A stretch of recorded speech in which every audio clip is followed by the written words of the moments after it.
Hello, and welcome to today's episode of the Literary Lutheran Reads a Book of Concord. We are continuing reading through the Fourth Commandment. Today we will be reading from position 134 to 148 in case you're reading along. Let us begin. Here then, you have learned the fruit and the reward that whoever keeps this commandment shall have happy days, fortune, and prosperity. On the other hand, you have also learned the punishment that whoever is disobedient shall perish sooner and never enjoy life. For to have long life in the sense of the Scriptures is not only to become old, but to have everything that belongs to long life: health, wife, children, livelihood, peace, good government, and so on. Without these things, this life can neither be enjoyed in cheerfulness nor long endure. If therefore you will not obey father and mother and submit to their discipline, then obey the hangman. If you will not obey him, then submit to the skeleton man, i.e. death. For God will insist on this in some. If you obey him, offering love and service, he will reward you abundantly with all good. If you offend him, he will send upon you both death and the hangman. Where do so many rogues come from that must daily be hanged, beheaded, and broken upon the wheel? Don't they come from disobedience to parents, because they will not submit to discipline and kindness? By God's punishment, they cause us to behold their misfortune and grief, for it seldom happens that such perverse people die a natural or timely death. But the godly and obedient have this blessing: they live long in pleasant quietness and see their children's children, as said above, to the third and fourth generation. Psalm 128.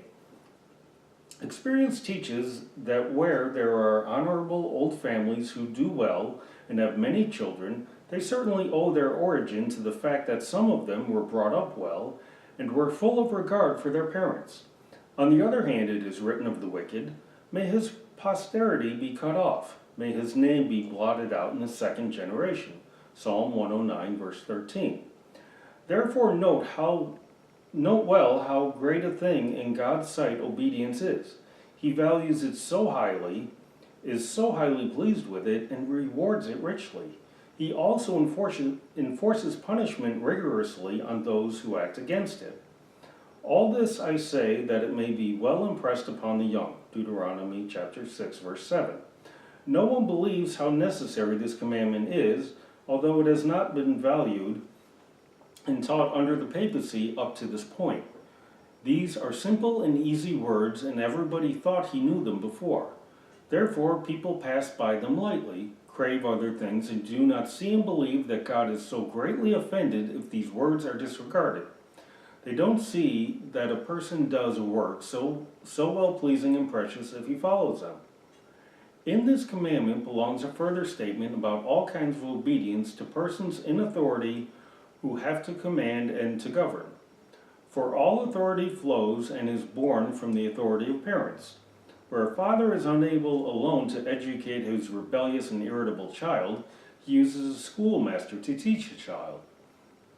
If he is too weak, he gets the help of his friends and neighbors. If he departs this life, he delegates and confers his authority and government upon others who are appointed for the purpose. Likewise, a father must have domestic manservants and maidservants under himself for the management of the household. So all whom we call masters are in the place of parents and must get their power and authority to govern from them. So also men are called fathers in the Scriptures, who in their government perform the functions of a father and have a paternal heart toward their subordinates. From antiquity, the Romans and other nations called the masters and mistresses of the household house fathers and house mothers. They called their national rulers and overlords fathers of the entire country. This is a great shame to us who would be Christians, because we do not give them the same title, or at least do not value and honor them as fathers. Now the honor a child owes to a father and mother is owed by all who are included in the household. Therefore manservants and maidservants should be careful to be obedient to their masters and mistresses. They should also honor them as their own fathers and mothers, and do everything they know is expected of them, and not forced unwillingly, but with pleasure and joy because of what I just mentioned. It is God's command and is pleasing to him above all other works. They ought to pay for the privilege and be glad they may get masters and mistresses, so that they may have such joyful consciences and know they may do truly golden works. This is a matter that has been neglected and despised till now. Instead, everybody ran, in the devil's name, into convents or to pilgrimages and indulgences, with loss of time and money and with an evil conscience.